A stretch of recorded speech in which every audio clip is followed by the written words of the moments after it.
A lot of people don't want to believe that human trafficking exists in the Central Valley. It's bigger than what we thought it was. It's modern-day slavery. Human trafficking is the second largest criminal industry in the world. The criminals in the area of human trafficking are those individuals that have transported people across the borders or within the United States and have intended them to use them for profit. A day in the life of a victim of human trafficking is solely to survive. It's all over. On the outskirts, in the inner city, north, south, east, and west. Right here in the Central Valley, and if there was one, there's more.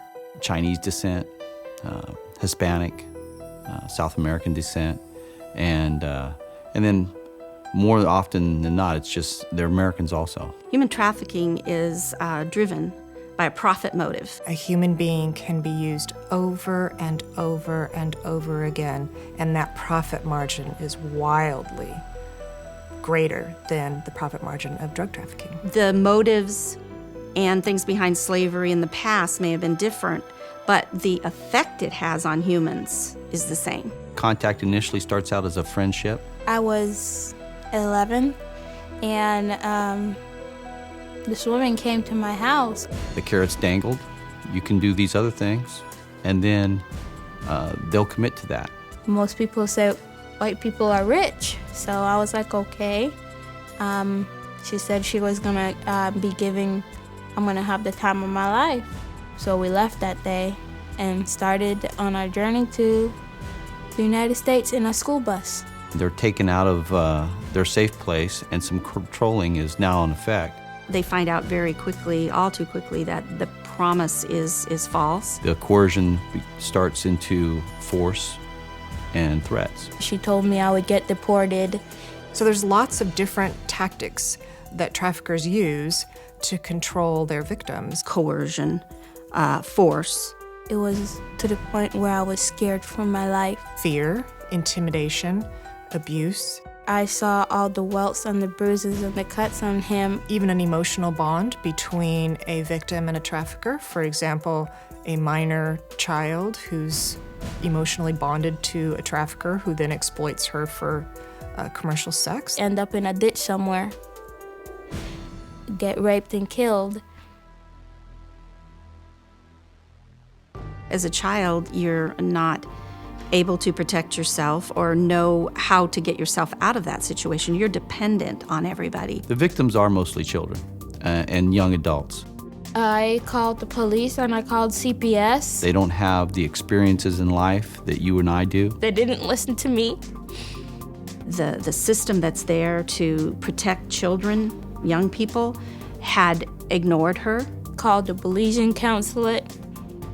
I even called the deporting people, asking them, begging them to deport me because I have nowhere else to go. She was threatened, she was beaten, and so she knew that she had no escape. Nobody was listening. Nobody was helping me.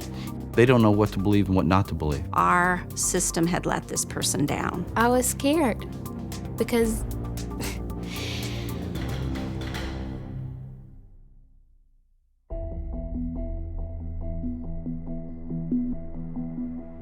nowadays, it's a profit business, a big profit business, billion-dollar profit business. It's not going to go away, and it's only going to be harder to address it down the road. Men, women, and children are victims of human trafficking. Trafficking is usually in one of two areas. It's either sexual exploitation or labor. Forced on the street and prostitution. Tied to a bed, burned with cigarettes until they were compliant to do the work that they were told to do. Forced labor, involuntary servitude. Living at the location. They're not allowed, they're encouraged not to leave. Food's brought to them. Forced to care for 3 or 4 other children, even when the victim is 14 years old herself. They work from 10 o'clock in the morning till 2 o'clock in the morning. Working in a field under armed guard with the threat of being shot. They're monitored by cameras. men could purchase them and rent them for sex for a few hours in a hotel room over and over and over again, 10 to 12 times a day. They've got nobody to turn to. Certainly there are victims who are under armed guard or shackled or something like that in extreme cases, but there are other victims that do walk among us, all of us, but yet they're still prisoners in their own world. And actually, it's not their world, it's the trafficker's world.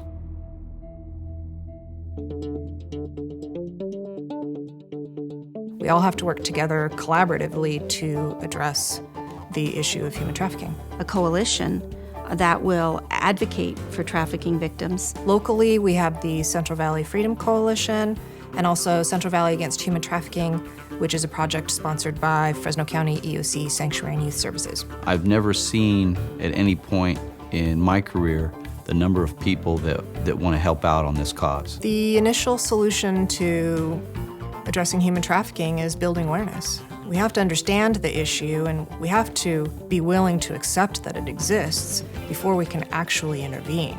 I think people hear stories of people that are in trafficking situations, but they're not educated, so they don't even know it's trafficking. Joe Blow just needs to look, put his head on a swivel, and be aware of his surroundings. These people are victims.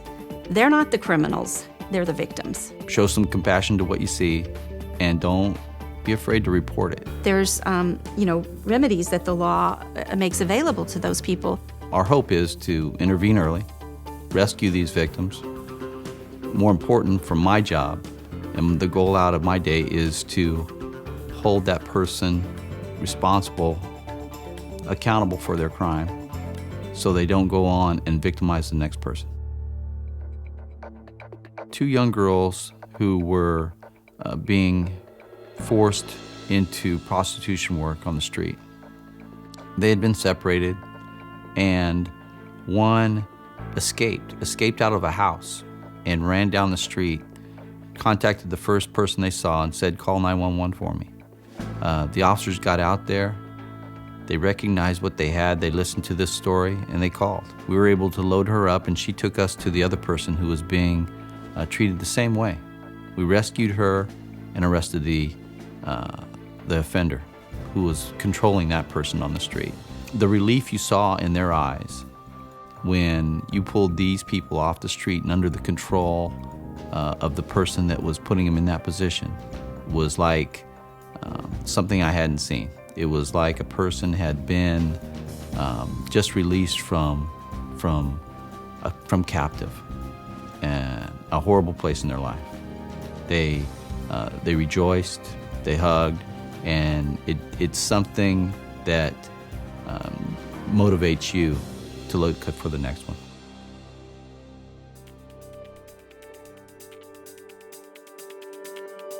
We named our task force the Coalition Against Human Trafficking in the Fresno Police Department. And that is in partnership with 2 other non-governmental organizations, EOC and Marjorie Mason Center here. Anybody is in a situation to do something about it, If they see it, they hear about it, take responsibility, report it. Don't just hide your head in the sand. You may make acquaintance with somebody and you feel that something's wrong with them. Ask them how they're doing. Ask them if everything is okay. And if you hear something that still elevates that suspicion, please call. As people become aware of human trafficking, they are more likely to report suspicious activities, something that doesn't seem quite right. We follow up on leads and tips through a 24-hour hotline that we've established for human trafficking.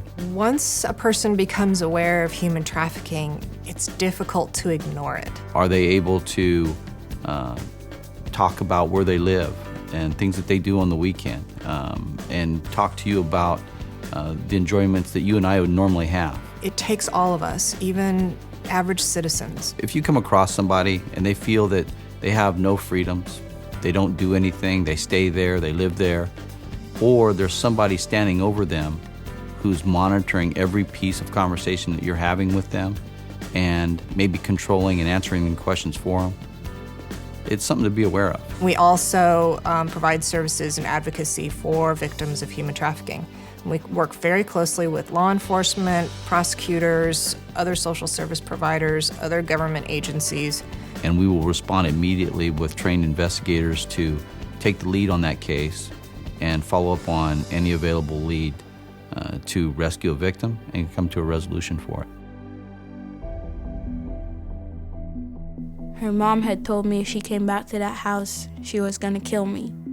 They're hidden. We don't know that they're slaves, whereas, in Civil War time, you knew who the slaves were. And I called Rana back and I told her she needs to come get me now.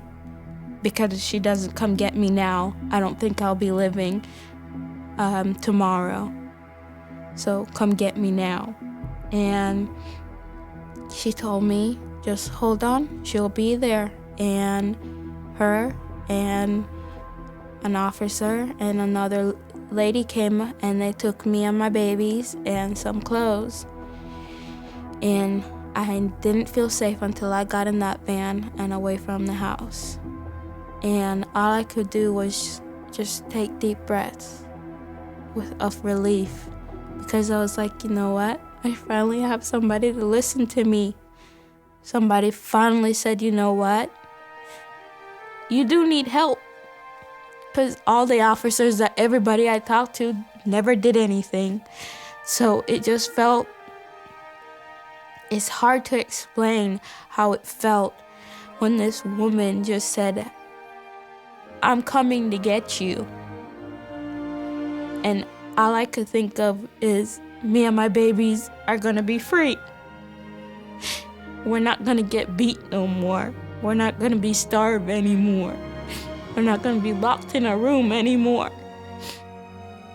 I won't have to do anything I don't want to do anymore.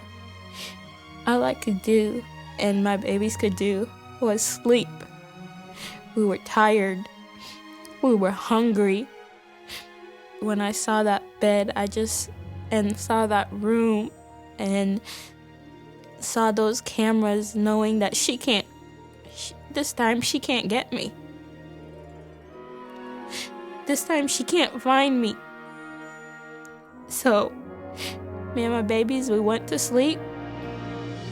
We had a warm supper that day. And all I did was just hold my babies and read them stories. And told them, all I could tell them was, they don't have to worry anymore.